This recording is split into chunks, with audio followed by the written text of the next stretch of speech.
Value zone hyper mart Nandamuri Balakrishna గారిచే November 28న నాచారంలో గొప్ప ప్రారంభం. నమస్తే రమగారు. నమస్తే జయ. రమగారు, ఇదివరకు మనము చిన్న చిన్న కొట్లలో చూస్తాం, అప్పు అడుగువాడు గాడిద, అప్పు ఇవ్వబడదు. ఇవి రెండు చూసిన గుర్తుంది నాకు. కానీ ఇప్పుడు చాలా కామన్ అయిపోయింది. అప్పు రేపు, అప్పు అప్పు రేపా? రేపు. రేపు అడగండానా? ఆ, ఇది చూడలా నేను. అప్పు రేపు కూడా. కానీ ఇప్పుడు అసలు అది చాలా వెరీ కామన్ ఇష్యూ అయిపోయింది. డబ్బులు ఉండనివ్వండి, ఉండనీకపోనివ్వండి, అప్పు చేసుకొనైనా మన అవసరాలు తీర్చేసుకుంటున్నాం. కొంచెం ఏదైనా ఇబ్బంది వేస్తే అటు ఇటు అయిపోతున్నాం.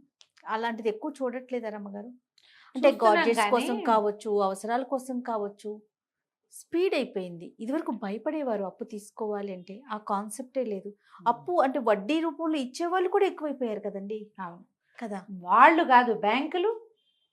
మరి బ్యాంకులు తెల్లారు లేస్తే మీకు అది వస్తుంది, మీకు ఇది వస్తుంది, మాదేమో ఈజీగా 10 లక్షల లోన్ తీసుకోండి, 10 లక్షలు తీసుకోండి, మీతో వడ్డీ అక్కర్లేదు.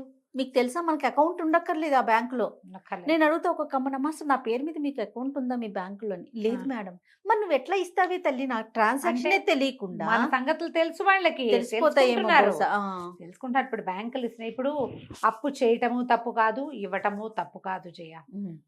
అప్పు ఇవ్వాలి, అప్పు చెయ్యాలి కూడా. అప్పు ఈనాటిదే.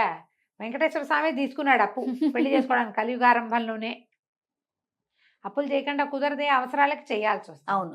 తీర్చగలిగే కెపాసిటీ ఉందా లేదా అనేది చూసుకోవాలి. ఇప్పుడు ఇవాళ రేపు ఈ కాల్ మనీ అవన్నీ ఎలా వచ్చినాయి, ఫోన్ చేసి కావాలా కావాలా కావాలా అని వెంటపడ్డాం. వీళ్ళకి ఏదైనా అత్యవసరం వస్తే అది పెద్ద వడ్డీ అని ఆలోచించకుండా తీసుకోవటం, అక్కడి నుంచి వాడు పీడించడం, వాడు బూతులు తిట్టడం, వాడు అసహ్యంగా మాట్లాడటం, నువ్వురా నేను వస్తా ఇరా పిచ్చవాగుళ్ళు బాగడం, వీళ్ళు ఏదో చేసేసుకోవటం, అవి చూస్తున్నాం. అలా కాకుండా గుంభనగా చక్కగా హోమ్ లోన్ తీసుకుని, వెహికల్ లోన్ తీసుకుని, దేనికైనా పిల్లల ఎడ్యుకేషన్ లోన్ తీసుకుని తీర్చే వాళ్ళు ఎంతమంది ఉన్నారమ్మా? కోట్లలో పర్సంటేజ్ ఎక్కువ ఉంది. కోట్లలో ఎడ్యుకేషన్ లోన్ తీసుకొని పిల్లాడు ఉన్నాడే, అసలు లోన్ తీసుకోకుండా ఏ పని అవ్వట్లేదు రమ్మగారు. మరి లోన్ అంటే ఏమిటి? అప్పు. అంతేగా. అంతేనా? అప్పు అంటే అదేమిటో తప్పు. లోన్ అంటే అది క్లాస్. హ్యాండ్ లోన్స్ తీసుకోకుండా ఇల్లు కట్టలేము మనం. అవును, ఇల్లు కట్టలేము, అవును, స్థలాలు కొనుక్కోలేము, పిల్లలు పెళ్ళిళ్ళు చేయలేము. అవును. ఎంతో కొంత మన కజిన్స్లోనే ఎవరైతే ఓ 50 ఇవ్వు, ఓ 1,00,000 ఇవ్వు, 2 లక్షలు ఇవ్వు, ఇది అయ్యాక ఇస్తాం, అదేదో అది వచ్చాక ఇస్తాం, చేస్తాం. తప్పు ఎందుకు అవుతుంది? ఇది అవును, తప్పు కాదు.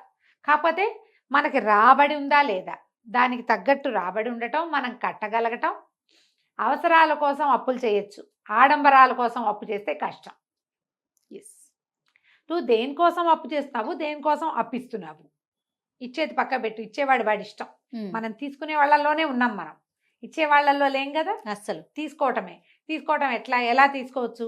ఓ ఇల్లు కొందాం అనుకున్నావు, అదో 50 లక్షలు అనుకో. 50 లక్షలకి ఇల్లు ఉన్నాయో లేదో అసలు ఇప్పుడు ఉన్నాయి. చిన్న సైజు ఊరవతల చిన్న ఊళ్ళల్లో టౌన్స్లో దొరుకుతాయి. 50, నీ దగ్గర ఒక 15 ఉంది, ఓ 20 ఉంది, ఓ 20కో ఎంతకో లోన్ కూడా పెట్టావు. ఇంకొక 8, 7, 6, 4 తక్కువైంది, దీనికి వెళ్ళచ్చు. వాడి లోన్ తో పాటుగా అప్పు కూడా వెళ్ళొచ్చు. చిన్న అమౌంట్. లోన్ అంతా అప్పు కాదు, లోన్ స్లోగా తీర్చేది. నెల నెల ఈఎంఐతో తీర్చుకుంటూ ఉంటాం. అప్పు కొంచెం తొందరగా తీర్చవలసింది. అవును. దానికి నువ్వేం చేయొచ్చు? ఇంకేదైనా రాబడి ఇంకోటి చూసుకుంటే ఈ 6-7 లక్షలది, లేదా దీంతో పాటే నీకు కూడా ఇస్తానని ఫ్రెండ్స్ దగ్గర చుట్టాల దగ్గర తెచ్చుకుంటావు. కానీ నీ దగ్గర 1 లక్ష ఉంటే నువ్వు 50 లక్షలకి ఏం చేసి అప్పులు చేయకూడదు, ఇది చేయకూడదు. నీ దగ్గర సైట్ ఉంది, స్థలం ఉంది, ఇల్లు కట్టుకోవటానికి అప్పు, ఏవో కొంచెం సింపుల్గా కట్టుకొని మెల్లిగా అప్పులు తీర్చుకోవచ్చు. ఇవన్నీ అందరూ చేస్తారు. ఈ ప్లానింగ్ జనరల్గా ఉండేది చేయ. ఇప్పుడు మన పరిస్థితి ఏంటంటే, క్రెడిట్ కార్డులు, సామాన్లు కొనేసుకోవడం, గ్యాడ్జెట్స్ కోసం. ఆవిడెవరో పిల్లని అమ్మేశారట ఐఫోన్ కోసం. ఆ మధ్య న్యూస్లో చూసాం, కూతురు నమ్మేసింది అమ్మాయి ఐఫోన్ కోసం. ఏమిటి ఐఫోన్లు అయితే చచ్చిపోతారా? నాకు అర్థమే కాదు. ఏమో మరి ఫోన్లు కూడా ఏంటో, ఇంకా ఐఫోన్, ఇంకా ఆ తర్వాత అది ఎందుకు పనికిరాదు ఆ పాత ఫోన్. అస్సలు. పైగా మనకి అడ్వర్టైజ్మెంట్లు కూడా ఇప్పుడు ఆఫర్లు విపరీతం. అందులో లో కాస్ట్ ఈఎంఐలు, ఇంట్రెస్ట్ తక్కువని ఇంకా కొనిపించడానికే వాళ్ళు చూస్తారు. ఎప్పుడూ కూడా మన శక్తిని మించి వద్దు. ఐడియా ఖర్చు పెట్టకూడదు, ఐడియాలజీ కూడా మన శక్తి. ఇప్పుడు నాది మామూలు ఉద్యోగం, నాకు 30,000 వస్తుంది, నాకు 1,00,000 రూపాయల ఫోన్ అవసరమా? అదే ఆలోచించుకోవాలి. నా జీతానికి 3 ఉండేదే అవసరమా? మనం ఎంతమందిని చూస్తున్నాం జయ? చాలా మందిని చూస్తున్నాం రమ్మగారు. కొనేసుకుంటున్నారు పిల్లలు. వెరీ ఆ కామన్. ఫోన్లో ఎలా ఉన్నాయంటే ప్రజల్లో అదొక గొప్ప కింద ఉంది. నువ్వు ఎంత సెటిల్ అయ్యావు, నువ్వు ఎంత ఫ్లరిష్ అయ్యావు, నువ్వు ఎంత సంపాదిస్తున్నావు కాదు, నువ్వు ఎలాంటి బ్రాండ్ వేసుకున్నావు, నువ్వు ఎలాంటి ఫోన్ పట్టుకున్నావు, అదేగా ఉంది. ఏమిటి ఎందుకని? అవును. ఇప్పుడు సమాజం ఈ రకంగా ఆలోచనలో ఉన్నప్పుడు ముందు యూత్ ఉన్నారు ఇట్లా. యూత్ వల్ల ఇలాంటి ఐడియాలజీ వెంటనే వీడు క్రెడిట్ కార్డులు అయితే ఫ్రెండ్ క్రెడిట్ కార్డు మీదైనా తీసుకుంటాడు. తనకు ఉండక్కర్లేదు. ఫ్రెండ్స్ క్రెడిట్ కార్డుల మీద కూడా తీసుకోవచ్చు. క్రెడిట్ కార్డులు జాగ్రత్తగా పెట్టుకోవాలి. ఎంత కేర్ఫుల్గా ఉండాల్సింది, ఒక పదునైన కత్తి. అవును. దాన్ని జాగ్రత్తగా ఉల్లిపాయ కోసుకోవాలి, టమాటా కోసుకోవాలి, అరటిపండు కూడా కావాలంటే కట్ చేసుకోవచ్చు. పీక్ కోసుకుంటావంటే ఎట్లా కుదురుతుంది? పీకలు కోసుకోకూడదు కదా. పీక్ కాదు, పోనీ ముక్కు చెవులు అవి దరుక్కుంటావా? వేలు కోసలు అవి కూడా దరుక్కోంగా. పీకేగా, పీక్ అంటే మరీ పెద్దది అనుకో. పోనీ వేలు కట్ చేసుకుంటావా? మంచి పదునైన చాకు, దీంతో వేలు కోసుకుందాం అనుకుంటావు నువ్వు. అవును అవును. అలా చేసుకుంటున్నాం ఇప్పుడు. సరిగ్గా ఆలోచించి చేయండి. అప్పు తీసుకోవటం తప్పేం కాదు. ఇప్పుడు సమాజపు పోకడ కూడా అదే. అదే ఇప్పుడు హౌసింగ్ లోన్లు జయ నువ్వు పుట్టక ముందు నుంచి స్టార్ట్ అయినాయి కదా. అంతేగా రమ్మగారు. అవునా కాదా? హౌసింగ్ లోన్ బ్యాంకులు ఇవ్వటం, ఉద్యోగస్తులకి లోన్లు ఇవ్వటం. భార్యాభర్త ఇద్దరు ఉద్యోగాలు అయితే చెరుకో ఇల్లు కొనుక్కోవచ్చు. మళ్ళీ ఒకటి కొనుక్కున్నాక టాపప్ లోన్ వస్తుంది. మేము ఇన్నోవా కొన్నామా, టాపప్ లోన్. ఇంకో కారు కొనుక్కోండి. ఎందుకు దాన్ని నడపలేక చేస్తున్నాం అనుకుంటాం. వారానికి ఒకసారి కూడా దాని అవకాశం రావట్లేదు. ఎందుకు వచ్చింది? అంతే కదా. ఎంతసేపు నాకు వద్దమ్మా అని చెప్తా. నేను ప్రతిసారి చెప్తా, అమ్మా నా పేరు తీసేవా ప్లీజ్, మళ్ళీ ఫోన్ చేద్దామా, బతులాడుకుంటాను నేను. అదే పరిస్థితి అయిపోతుంది. మళ్ళీ చేద్దామా, మీకు అది కావాలా, లోన్ కావాలా మేడం, మీకు క్రెడిట్ కార్డు వచ్చింది, క్రెడిట్ కార్డు నాకు వద్దమ్మా క్రెడిట్ కార్డు అంటే. వాడెవడో వస్తానని కుర్రాడు, వాడెవడో అనుకోవచ్చు. చిన్నపిల్లాడు కాబట్టి వాడెవడో. ఆ అబ్బాయి వచ్చి కూర్చుని క్రెడిట్ కార్డు వాడుకుంటే నాకేమొస్తుందో బెనిఫిట్స్ మొత్తం మీకు ఎక్స్ప్లెయిన్ చేశారా? బుర్రకెక్కిచ్చాడు. మరి తీసుకున్నారా లేదా? నా దగ్గర ఒక క్రెడిట్ కార్డు ఉంది. ఓకే. నేను దాన్ని చాలా జాగ్రత్తగా మాంత్రికుడి ప్రాణం చిలకలో ఉన్నట్టు దాచిపెట్టుకున్నాను. ఓకే. దానికి 50-60 వేలు ఏదో లిమిట్ ఇచ్చాడు. నేను 3-5 వేలు కొనుక్కుంటా, అంతకంటే చచ్చినా కొన్న దాంతో నేను. నా భయంగా ఉంటుంది. అవునండి, హ్యాండిల్ చేయలేమనిపిస్తుంది జయ. అవునవును, డబ్బులుంటే కొనుక్కోవచ్చు, లేకపోతే ఎందుకు ఈ గోల. నిజం. అవునా కదా? నిజంగా. ఇక నా దగ్గర నాకు ఉంది క్రెడిట్ కార్డు, ఇంకోటి అక్కర్లేదు అంటే ఊరుకోడు. వాళ్ళదే ఉంటే ఇలాగ మాది కూడా ఉండాలి కదా. అవును, ఉండాలి, ఇది ఉండాలి, అది ఉండాలి, అది ఉండాలి. ఇప్పుడు నన్ను బతిలాడుతున్నారు ఎందుకంటే నేను కట్టేయగలనని. అలాగే అందరినీ బతిలాడతారు. ఆవిడకి అవసరమో వాడు తీసేసి వాళ్ళ టార్గెట్స్ వాళ్ళ తప్పు పట్టడానికి లేదు, వాళ్ళకి ఇన్ని టార్గెట్స్ అని ఉంటాయి కదా. ప్రతి రోజు మీకు 10 lakhs లోన్ వస్తుంది, మీకు 5 lakhs లోన్ వస్తుంది, మెసేజ్లు.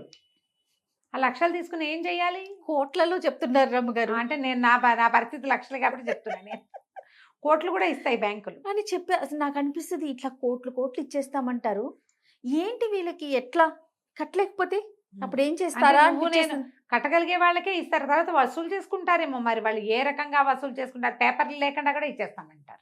ఏమి డాక్యుమెంటేషన్ అక్కర్లేదు, డబ్బుకి విలువ లేకపోయింది. చూసావా జయ? అవునవును, డాక్యుమెంటేషన్ అక్కర్లా, నీ మొహం చూస్తే చాలు మాకు. అట్లానే ఉన్నారు. కారం ఎంత చూపించు, కోట్లు లోన్లు ఇచ్చేస్తామంటారు, ఇంట్రెస్ట్ రేట్ తక్కువ అని చెప్తున్నారు. టెంప్ట్ అయిపోతారు కదండి, నార్మల్ కదా అది.